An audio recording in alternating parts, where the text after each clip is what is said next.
Lap sync. Kung napanood nyo yung last video ko, pinag-usapan natin or shinare ko yung setup ko for talking head videos. And I'm happy to report na mukhang marami namang nag-enjoy at natuwa sa video na yun. Or nag-a-assume lang ako. Anyway, I enjoyed making the video. So ngayon, naisip ko na mag-share uli ng another setup. But this time, for vlogging naman.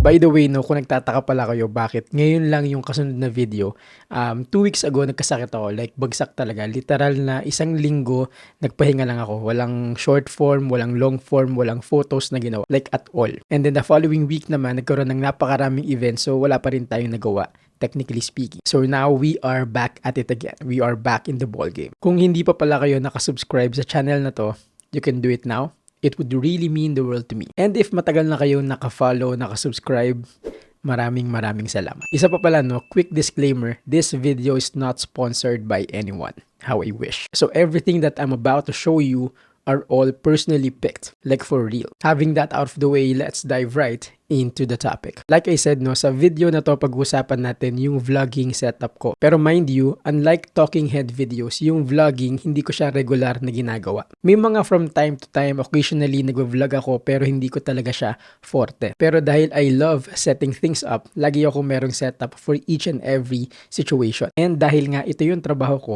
content creation, I think it's just rightful na dapat marunong din ako mag-vlog. Pero again, no, hindi ko yun forte. At least for now. Pero yung goal ko sa video na to, tulad nung sa last video, sinishare ko yung mga setup na ganito para lang magkaroon kayo ng idea just in case bibili kayo or mag-start kayong mag-vlog or whatsoever. So yun, dami ko nang sinabi. Let's start with the camera. The camera that I use is the Sony a6700. Ito yun. Yan. It's an APS-C Sony mirrorless camera. Yung thought process ko bakit ito, kasi APS-C, smaller siya in terms of form factor compared sa full frame cameras. And for me, yung vlogging kasi usually ginagawa siya in public and ayoko naman na masyado siyang agaw atensyon, kaya gusto ko as small as possible yung setup ko. Pero kung matatanong nyo, sa dami ng APS-C cameras, bakit Sony a6700? Well, ito kasi yung camera, for me, siya yung APS-C na somehow meron siyang full frame features. Mainly, 2 reasons.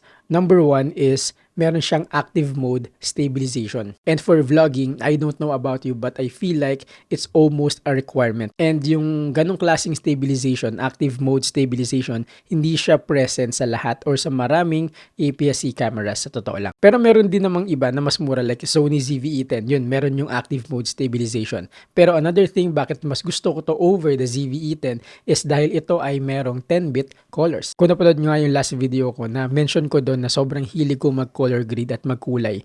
Kaya rightful lang na yung ginagamit ko talaga for almost everything that I do is 10-bit cameras. And in order for me to satisfy yung dalawang criteria na yun, active mode stabilization, 10-bit, Sony a6700, yun nakikita kong perfect camera for it. Tsaka portability, yun pala. No? Another thing about a6700, maganda rin siya pang picture. Kasi nga kapag nag-vlog ako sa labas, no, usually, hindi ko rin maiwasang mag-picture randomly. Pag may nakita akong magandang scenery or whatsoever, lagi ako nagpipicture. Kaya siya talaga yung perfect na go-to camera ko whenever I go out, when I do vlog or whatsoever. Ganon siya ka-useful sa akin as far as my workflow is concerned. Isa pa pala about this camera, since APS-C nga siya, you can expect smaller lenses as well. And speaking of lenses, no, yung gamit ko na lens dito for vlogging is the Sony 11mm f1.8.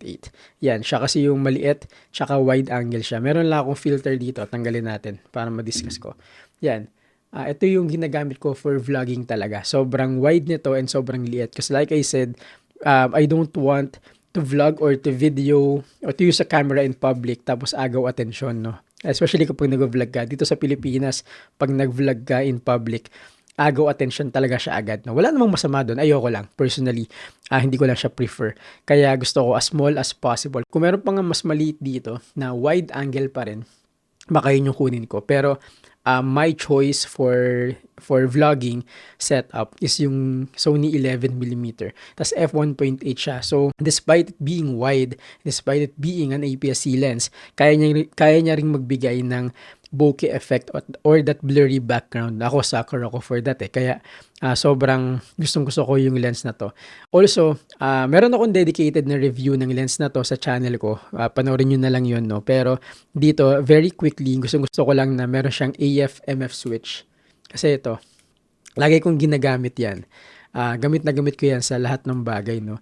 Yung customizable button, hindi naman masyado, pero maganda na nandyan siya. Speaking of filter, hindi ako gumagamit ng ND filter, VND, sa vlogging setup ko kasi kapag vlogging, naka-aperture priority ako tapos auto exposure, auto white balance. Kasi nga vlog lang naman siya, no? Hindi naman siya kailangan perfect or cinematic or whatsoever. So as easy, as convenient as possible yung habol natin. Kaya yung nilagay ko lang dito is a Tiffen Black Pro Mist. Yan siya, pakita ko sa inyo. Meron siyang 1/4 na strength para lang magkaroon siya ng diffused effect. No? Hindi masyadong contrasty yung footage, hindi masyadong digital, medyo cinematic kumbaga. Kung matatanong nyo pala bakit malaki yung gamit ko, no? Kasi 55 lang dapat yung filter pero yung gamit ko 77. Kung matatanong nyo lang.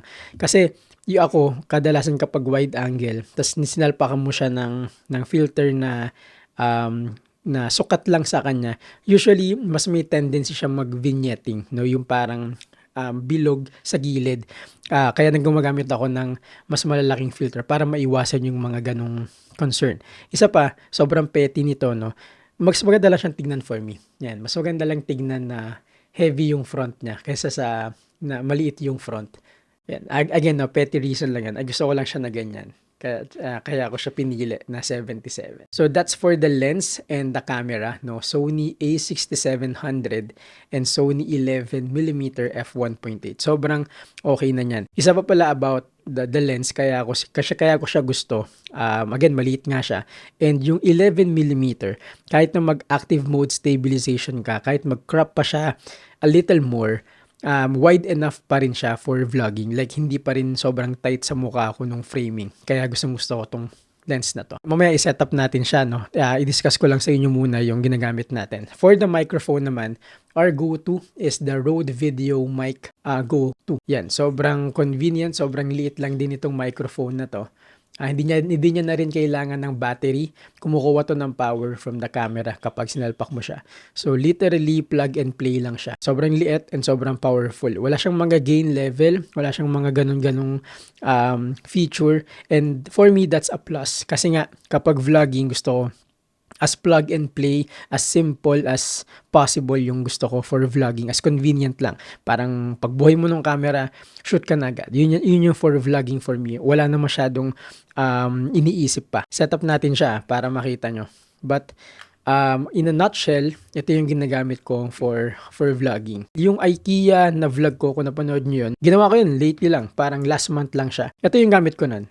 Sony A6700, 11mm, tapos yung Rode Video Mic Go 2. Ito siya. And kapag tinignan mo siya, sobrang cute nito. Yan na siya. Imagine, di ba? Parang ako, for me, no, hindi ako may ilang na gamitin to in public.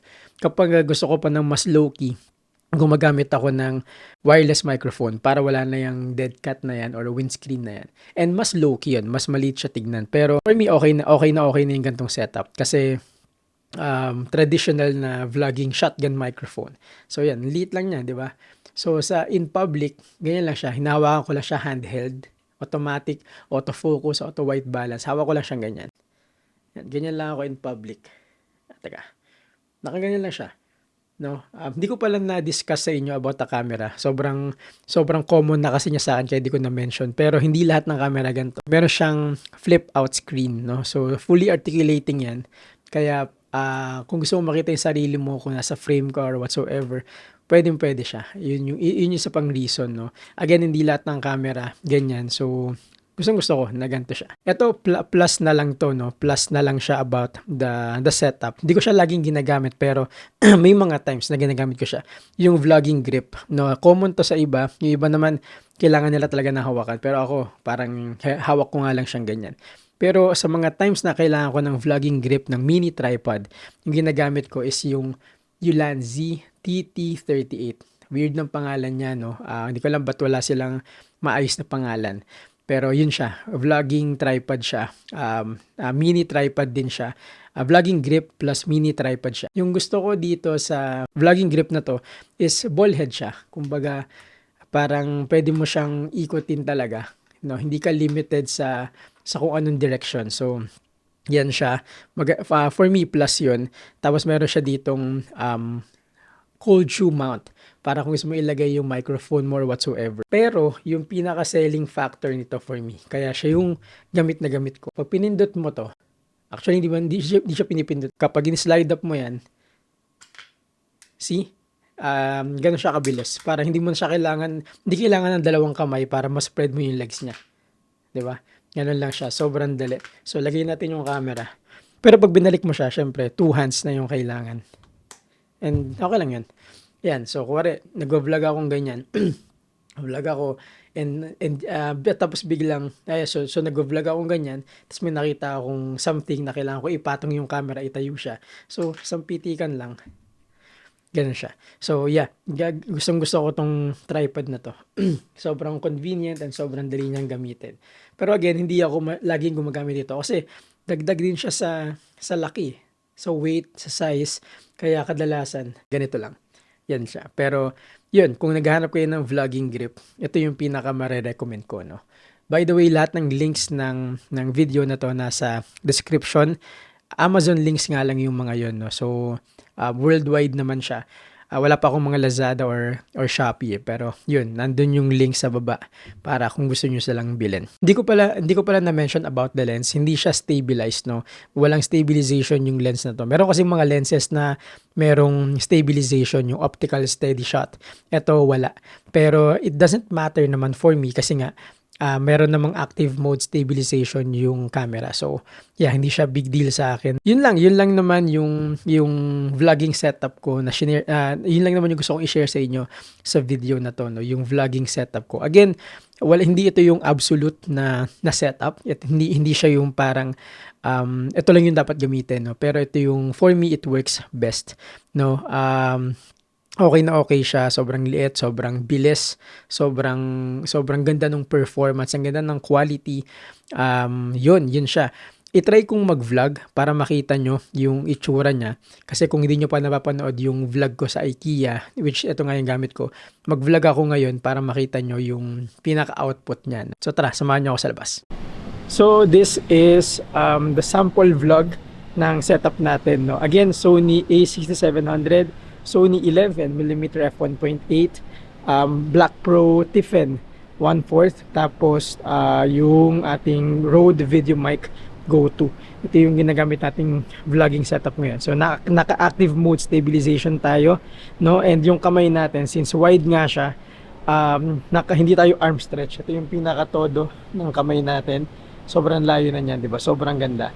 Pero tayo, dahil nga wide siya, kahit sobrang lapit ko sa camera, wide enough pa rin siya in my opinion. Plus, yung the closer to the camera, the closer to the mic, so better audio quality. Yan, ganyan siya, no? And hindi siya masyadong agaw pansin for me kasi nga maliit lang siya. So ito yung sample setup niya. Hello mic check, 1, 2, 3, 4, 5, 6, 7, 8, 9, 10. Lakad-lakad lang tayo dito para makita nyo kung stable siya. And for me, stable enough naman siya kasi nga may active mode stabilization. So yan siya. Again, siguro ibang video na lang natin pag-usapan yung setting ng camera, no.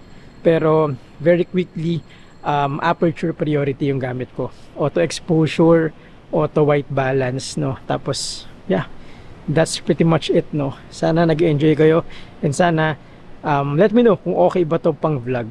Kung okay ba yung nakikita nyo for as a vlogging setup, as a vlogging quality, kung okay siya, let me know, no. But anyway, ito yun para may idea kayo. Yeah, let's go back to the studio. But that's it, ladies and gentlemen. That's for my vlogging setup. Sana nagkaroon kayo ng idea just in case mag-start kayo mag-vlog this 2024 or 2025. Again, maraming options na pwede kayong i-explore. But as for my recommendation ko sa mga magtatanong, ito yung mare-recommend ko talaga for vlogging. Again, sana nag-enjoy kayo sa video na to and salamat sa panonood and sa walang sawang suporta. Let me know in the comment section kung meron pa kayong gustong malaman na setup ko dito sa kwarto or sa entire content creation journey ko. I'll try my best to share kung ano yung meron ako, kung ano yung nalalaman ko, no, para matuto din kayo. Kung meron pala kayong mga specific na tanong na hindi naman siya, tingin nyo hindi naman kailangan gawa ng video, message nyo lang ako sa Instagram, doon ako pinaka-active, or YouTube, Facebook, or TikTok. Meron tayo lahat, no? Kaya lang pinaka-active ko is yung Instagram. So yun lang muna for now. See you in the next video.